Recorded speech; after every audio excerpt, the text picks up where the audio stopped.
It's KBKW's Coffee Talk. It is now 7:13, and Stephen Arms is with me. Good morning.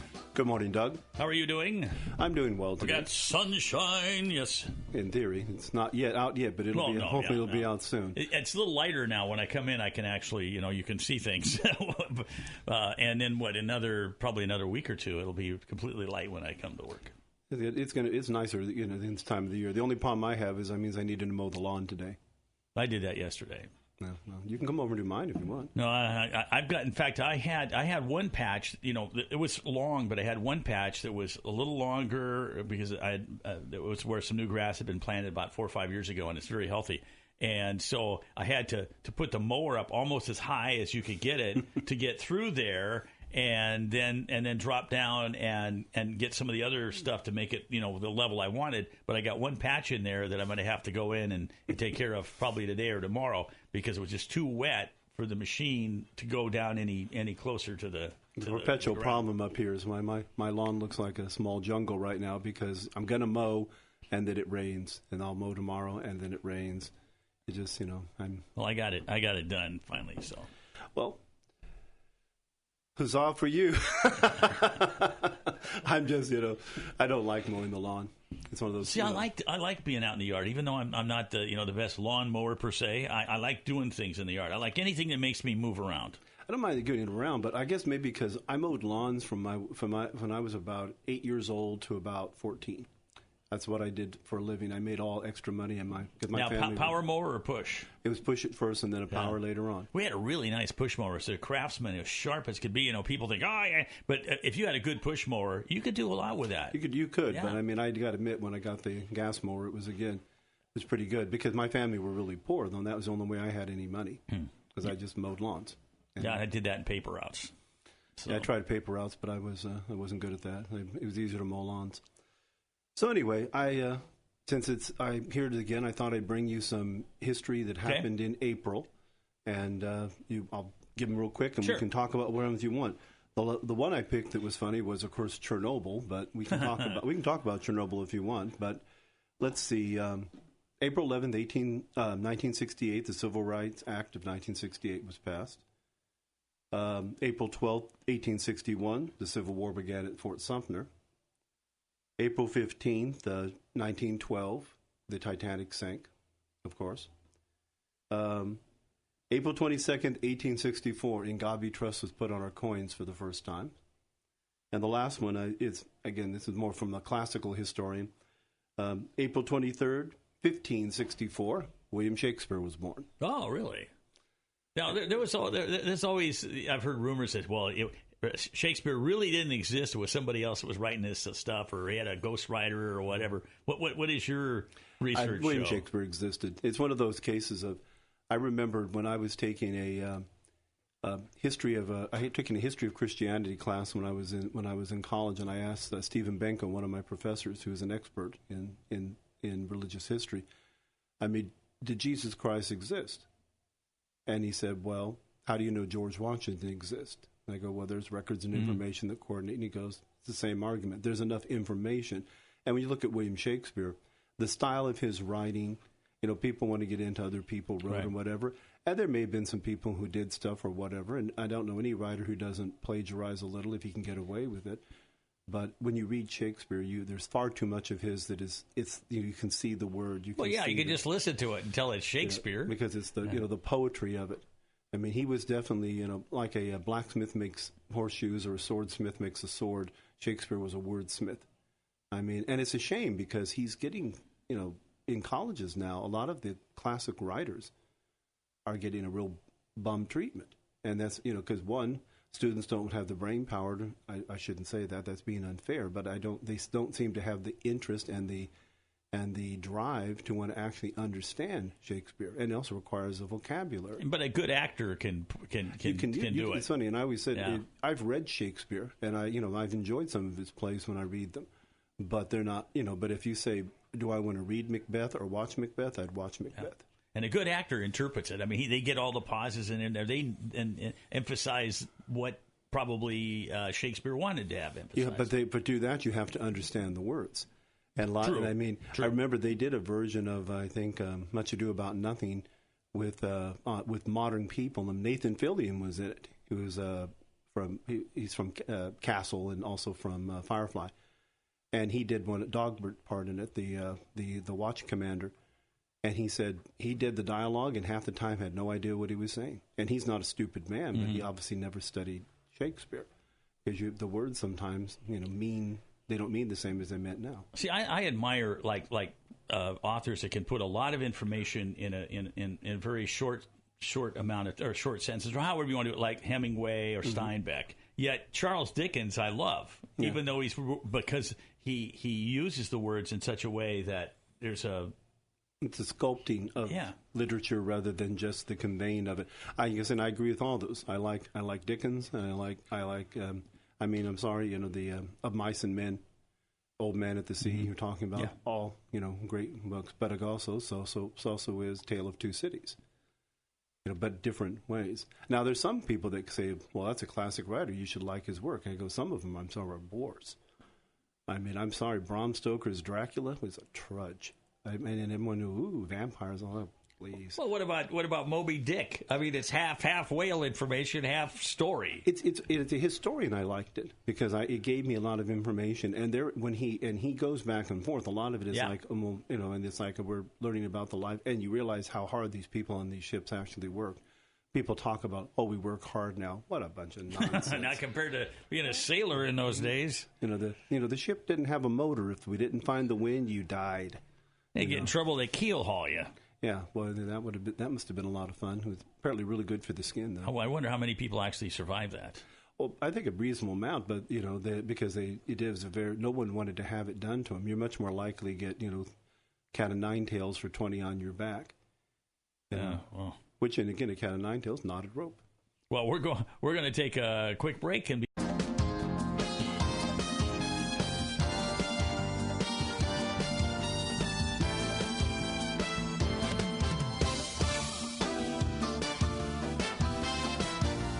It's KBKW's Coffee Talk. It's 7:21. Stephen Arms is with us. And so now what are some things you want to kick around a little bit? Well, I didn't know if you want to talk about any of the history events, but it said when I was looking at some of the ones, like, for example, the Civil Rights Act of 1968, it's generally called the Fair Housing Act. One of the last big civil rights measures that was passed in the United States, and of course made it fair housing for any sort of minorities. Initially, it had to be included, and the initial document had to be slightly altered to include Native Americans also in it. But one of the interesting things on it is people always think in this mythical idea that it was was passed and carried by massive amounts of one party or the other, and actually both parties voted on it. Weirdly enough, the Republicans voted 80s of percents, where the Democrats voted in the 60s of percents, because people don't remember that back in 1968 you had a viable candidate, which was of course George Wallace, running as a segregation forever, because we're talking about that at that time frame you had separate but equal still, that you still had. And I mentioned this in one of the pieces I did recently for the Senior Sunset Times, is that I remember, whites only and blacks only drinking fountains, whites only and blacks only restaurants.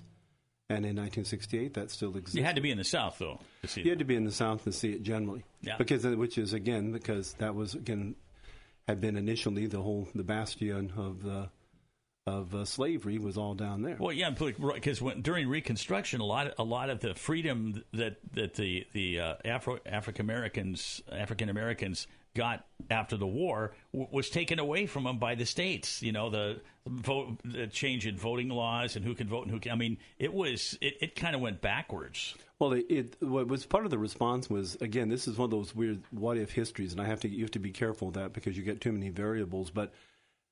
Had Lincoln survived, because Andrew Johnson was impeached because he continued on most of what was Abraham Lincoln's policies. He wanted to have a more moderate bringing in of the South, and it didn't happen. There was a vindictiveness in the North against the South, and granted, it's slavery, and slavery is a bad issue, but even that you have to keep in context. But because the South had been treated so harshly, it actually shifted it actually made things worse for blacks in the South, because they felt like they were being persecuted by the Yankees still, and they were ruining their lives with all the carpetbagging and all that, and then they literally were taken it out. Remember, the Ku Klux Klan comes into existence in the South, and it's Ku Klux Klan in modern context, I guess it's still around in a tiny level, but it's a terrorist organization at the time. And I just think it's cowardly to cover yourself up so nobody can see you. Well, I agree with that too, which is one of my problems currently with the Antifa people. The same thing. I look at them and go, Antifa and the Klan are just they're both bigots who want to impede your speech, who want you to do exactly what they want to do, who want to have the government be exactly as they want it to be. How is this any different whether you wear a white hood or a black ninja suit? I mean, bigots are bigots. The best thing that happened in the world is they could all get together in in some huge coliseum and wipe each other out, and then we'd probably have a much better country afterwards. But I think it is interesting. But again, even when you look at slavery, slavery can always be a hot button issue for people. But remember, England only had slavery. They got rid of slavery 40 years before we did, and they did something the United States didn't do. It isn't that they got rid of slavery. They paid for them. The British government paid every slave owner for their slaves. So they still had to work for the same guy, but... No. Oh. They freed the slaves, but the government paid them for the slaves they freed. Oh, I see. They bought the freedom. If you had 5 slaves and the value of the slaves was $3,000 or what it would be, depending on the slaves, the government, or in the case it'd be 2,000 pounds or something, they paid you for them. And I often wondered if the North had tried that out, and that really never came into the argument back and forth, because it got into an issue of pride got mixed up in it too, because it's like states' rights. Well, we have a right to have what we want, and you don't have a right to tell us. And there's that whole this comes way back all the way back to the 3/5 clause in the Constitution, which a lot of people say, oh, well, that establishes slavery. And I go, it actually, in a weird way, it establishes the opposite. It indicates that a slave is a human being. Because the only point of it is that it's for the purposes of determining members of the House of Representatives, your representation, you're not allowed to count them entirely. People say, well, that means they're 3/5 a person. It goes, no. It's saying they're a person, but since they're not a free person, and remember, there were other non-free people other than blacks at the time when the Constitution was written, it means we don't count them for your representative in the House of Representatives, because the South wanted it 100%. They'd have said that slaves were 100% to be counted because it gave them more votes. Okay. The strong ones in the North wanted them not to be counted at all, and that's why it's a compromise. It's a 3/5. But people often look at it as, this is a sign of racism. I go, it's actually, in a weird way, the exact opposite. So it's a way they could, in those days, in that culture, come to an agreement. History by its time. Let's go to our listener line. Hi, you're on the air. Hey, so... thank you for bringing up the English, removal of slavery from its system or the UK by purchasing the slaves from the slave owners and then freeing them, right? Because that was the discussion, and libertarians talk about this stuff all the time, and why we don't hold Abraham Lincoln in such high regard as everybody is freeing them. Because 500,000 plus Americans died over nothing, right? Well, the complication I understood was that the American government, the U.S. government, didn't have the cash. Well, 2 things. They didn't have the cash on hand to do it. They also didn't want to enrich in the southern states and embolden them over the government, because then they would have had those monetary resources. So there was a whole bunch of other issues behind it. Why and then Lincoln didn't even have cash for the war, so he had to create the green buck, if you remember that. So, what an interesting thing to bring up. Thank you. Thank you. One of the things when you're talking about it, though, you're right about as far as currency, but that's assuming you're talking about slaves being freed in like 1860 or something, because of or whatever. If you look back, and one of the issues that happened. Do you need to go to break?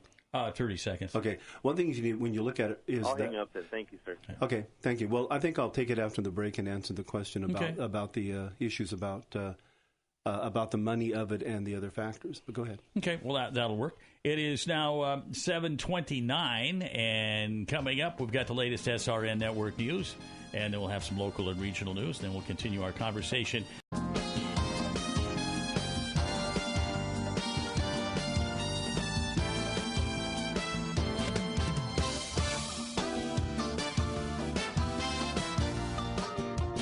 It's KBKW's Coffee Talk. 7:37 is the time. Stephen Arms, historian, is our guest, and we had a question just before we took our break, and now you're going to answer the question. The gentleman was talking, because I was talking about the fact that the British freed the slaves about 40 years before the United States did, and they paid for them, is why. But one of the interesting factors, the gentleman pointed out that the United States didn't have the money, and also that they didn't really have the will. They didn't want to give the money to the South. And that's the old story of the Republican North and the Democratic South. And that goes back to the Federalists, Anti-Federalists.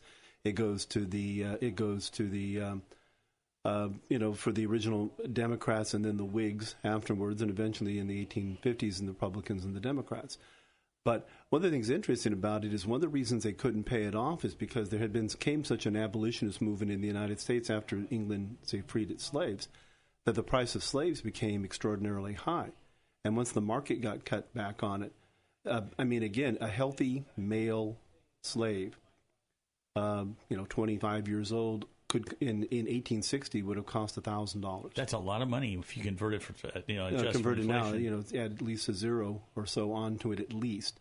So the idea he's right in that is that they couldn't have afforded to pay off those slaves because they'd become so high. If you paid them at the market value of it, the North wouldn't have been able to have handled it. Though, again, the other factor on that people forget is that only a small percentage of people in the South actually own slaves. If they paid that much for a slave, though, they probably could have saved money by just giving them a wage, because when you look at how much money they had to plunk down, and you don't know how healthy that person's going to be or what's going to happen, okay, but if you took that amount of money and you split it up, what would be an average wage at that time, you probably could have paid them. Well, see, and that's the interesting thing about it is that when you look, if you want to say, look at the life of a slave in the 1840s and the life of, or let's say late 1840s after the potato famine, and the life of an Irishman in the cities in the same period. Mm-hmm. And honestly, the slave didn't have their freedom, but on a whole, they lived a better life. Because an Irishman in the 1850s, early and this is in Ireland, you mean? No, I mean in the United States. Oh, well, I know they weren't looked on very well. Well, they weren't looked upon, but you worked at least 6 days a week, 12 hours every day. If you were sick, a day of work, there were 150 Irishmen waiting outside that whatever facility is to take your job. You could not afford to have sick time. You could not afford to do anything. Your wives worked, your children worked, because the wage was as little as they could possibly pay them. There were no benefits. If you were mutilated on the job, they give you a little money, and I'm talking like a little money, and send you on the way and say, well, and who else wants to take the job after that? I mean, it was a horrible situation from a labor point of view. No, well, for instance, on my mom's side, there it was, it's Harity. Okay, it was O'Harity. Mm-hmm. They dropped the O. Right. Because it was interfering with their ability. Their ability to survive in this country. Let's go to our listener line. Hi, you're on the air. Good morning, Doug. Good morning to your guest. Hey, Dave. Quick question, and I'll listen to your answer off the phone. When you're talking about the English freeing their slaves before we did in this country, how many were there, and how big a percentage of their population compared to ours were there at that time? Anyway, thank you, sir. Thanks for the question. I don't think I can pull that exact number on it, but one thing you do need to remember is that we're talking about the British Empire. We're not talking about just the island of England. So England at the time, it was all around the world, and the motion was made. I'm gonna have to pull it on my head. I'm thinking about it, but I think the empire had more slaves than the United States in its entirety, but England the island itself had a considerably less amount. So it was still a significant amount of people that were slaves. But again, the British Empire at that point was one of the richest empires in the world. They were making money from their colonies. Though that's a weird argument too. Colonies make you money in the beginning, but they cost you money after about 10 years. That's another thing about colonialism too. But I don't know if I've told this story on it, but there was a gentleman I was reading who was a was a historian who was writing historical references in the 1850s, and he was standing on a river watching a riverboat being loaded, and the riverboat on the bottom has a bunch of red-haired, pale-skinned, freckled guys, and on the dock there's a bunch of black men, and they're pushing down the big 200-pound bales of cotton, and they slide them down the slaves, and then the white guys catch them, and he asked the captain at one point, he goes, well, how come you only have the whites on one side and the blacks on the other? He goes, slaves cost money. He goes, I can get a mick anywhere. Oh, okay, gotcha. Okay, let's go to our listener line. Hi, you're on the air. Hi, how are you? As a historian, as we progress as a country or whatever, and they start deleting our past, what's that mean to a historian? That's something very bad. It's something that I'm disgruntled about, the fact that I don't, in some ways, I wish I was still teaching, because I do feel like that there are people doing that we're not, Santayana said those who don't learn from history are doomed to repeat its mistakes. And you know where you are by knowing where you've come from. And this country is beginning to do that. I'd made mention in passing that William Shakespeare. Shakespeare's not read anymore. Chaucer's not being read anymore. Milton, a lot of what are considered classics that are important, because people think, well, there's no value to them because they're just old dead white guys, and that really bothers me.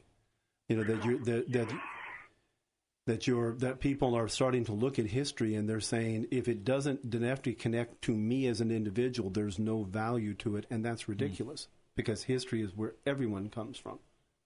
Like Tom Sawyer, Huck Finn, whether that was imaginary or real, to take that out of libraries, or to take down statues. Or I read in the paper last night that a sixth grade class actually watched Schindler's List and discussed it. But they don't do that. They try to pretend like the bad stuff doesn't happen. It's all sugar-coated. And as a historian, I think we need to know the bad as well as the good. Probably need to know the bad more than we need to know. In a lot of ways, we do need to know the bad more than we know the good, because that way we know not to do it again. And because people think, oh, well, what happened in the past doesn't play. I could pull out Thucydides, which is wrote on the Peloponnesian War, and I could read you a quote from Thucydides, and you go, damn, that sounds like something happened today. Because human beings have really not changed dramatically in that 2,000 years. We think we have. But but ultimately we're still a bunch of hairless apes running around on a planet. What's interesting, though, is both the Germans and the Japanese, their culture shifted dramatically after World War II, and it's pretty much, in a sense, stayed that way, because the Japanese, they're not the militaristic civilization that they once were, and the Germans, they make sure that the people, the younger people know about the history. That's true, but it also isn't true. In Japanese case, I've seen Japanese textbooks, and they forget little things like the rape of China. I know that, but I'm talking about they're very much more peaceable people. They're peaceful people, man. I think generally, if the lesson for that is you fight a serious war with the United States, and it might end up being a peaceful person afterwards. I just was wondering how we get back to showing the bad or not. I'm not saying you drill it into a kid's head so that they're desensitized, but so that they're not so soft and little things don't bother them. As not bother, but they don't take little things, a breakup with a girlfriend or whatever, a loss in a football game, and cry over it. You know what I mean? Because there's things that happen to other people that were a lot worse than what's happening to me, you, or maybe the guy next door to you. I just think through history teaches how to be a little thicker skinned. Well, they had no choice on it. They had to be thicker skinned. Yeah, except for when the Seahawks lost the Super Bowl in the last play. and then everybody cries about that. Oh God, I was like, "Hey, we got this!" No. Oh. Anyway, you need. I definitely history needs to be taught, and that's a huge mistake. In the fact that in the time I was teaching, I even watched it began being phased out because I was. Oh, he's still listening. So. I was because I was. Used to write the course outline submissions for the college I was working for, and there was a big argument whether they wanted to keep Western civilization at all because students were finding it too hard. And I taught Western civilization, and I think it's fascinating. But again, I'm a historian. But it is fascinating. There's so much in there that you can look at. If you can't find something in 2,000, 3,000 years of history, you're not trying really hard. Then there's plenty of there that's fascinating. But there is a push in that direction because it doesn't, and you're right. Getting back, I always hate the word getting back to because historians think about you learn from the past, but you move forward. We go from where we stand. So I mean, what we need to do is if you don't like the way that your education system is being taught, then you need to act as locally on it. You need to change your school boards. You need to vote. You need to get involved. People talk about that and go, "Oh, well, I can't do anything." That's nonsense. People can make changes. They just have to be willing to come out and do it. We have to be willing not to be afraid of somebody who shakes a finger at you and says, "Well, you're only saying that because you're a racist." The first person that throws the word racism out is the person I know that has no arguments left at all. Because they generally are, if it goes racist, then it goes fascist, then it goes Nazi. And as soon as they go in that pattern, I go, you have nothing to say to me at all. You're just throwing out, you might as well just be calling me, I almost said something I shouldn't, dummy, idiot, I couldn't, I'm ignoramus. I mean, you're throwing out insult words. Half the time, I did some pieces on this Senior Sunday Times, people don't even know what the words actually mean. They throw it out, but if you say define fascism, they have no idea what it is. Same thing between communism and socialism. I mean, people seem to think they're all kind of the same thing, and they're not. Socialism is Marxist socialism in the modern context, and for an ultimate incarnation, does have to become a form of communism.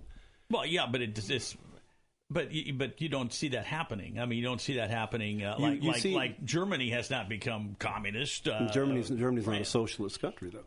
But there's a lot of that's a hybrid. I mean, it's like it has element. It depends on what you define as being socialism. If you're talking about social programs, and the like, we've debated that. We've had other people want to talk about that. There are socialist elements, and it's not even that socialism is the wrong word because most of the things, when you look at what's considered a socialist element, you're just talking about something that is a good deal, which is generally negotiated by capitalistic principles. If your union gets a good deal, is it socialist because they're a union, or is it capitalist because they get a good deal? Because everybody comes out ahead. You look at both sides. Because the thing is that a lot of people think that Europe's all socialist. Well, if you go over there and see how modern they live and how well they live, you're kind of going, well, this doesn't look like socialism. It's because there's capitalism all the way through. It is. There was a big thing from the.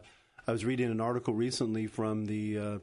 I think it was the president of Finland, and decidedly saying that we are not a socialist country. We are a capitalist country, and we have free markets in our country because he wants people to invest. He's not, they also pay 70% taxes, but they also are, 2.5 million homogenous people who all speak the same language. Mm-hmm.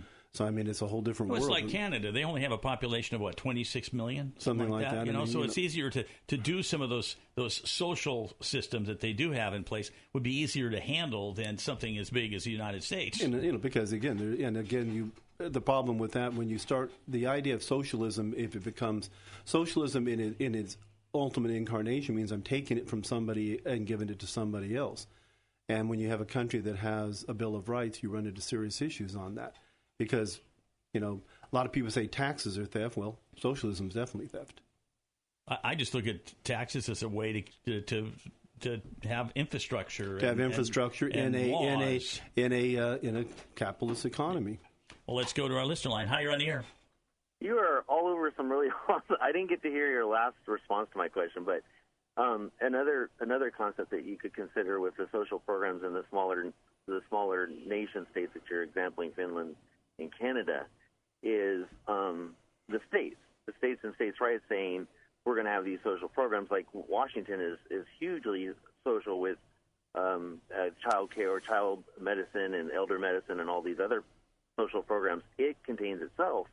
But those little micro governments can compete within the United States to show which system works best, Alabama's or Washington, or Rhode Island or California, right?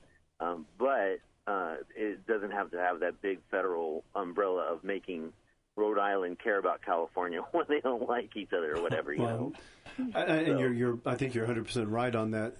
If you're going to test any, I was going to say, if you're going to, go ahead, I'm sorry, go ahead. No, I was just thanking you for saying that. Doug thinks I'm wrong all the time, but thank you for saying that. Go on. Okay. What I was thinking is that whenever you want to test a new system, the best way to always test it is test it on a small scale. You test it on a small scale, see if it works at all, but you test it first. The federal government says, we have a wonderful idea, and we're going to test it on 350 million people. That never works. I'm sorry, right. It never works. Try it on Try it on 3 people first, and see if it actually works. Well, we're going to have to take a commercial break. So.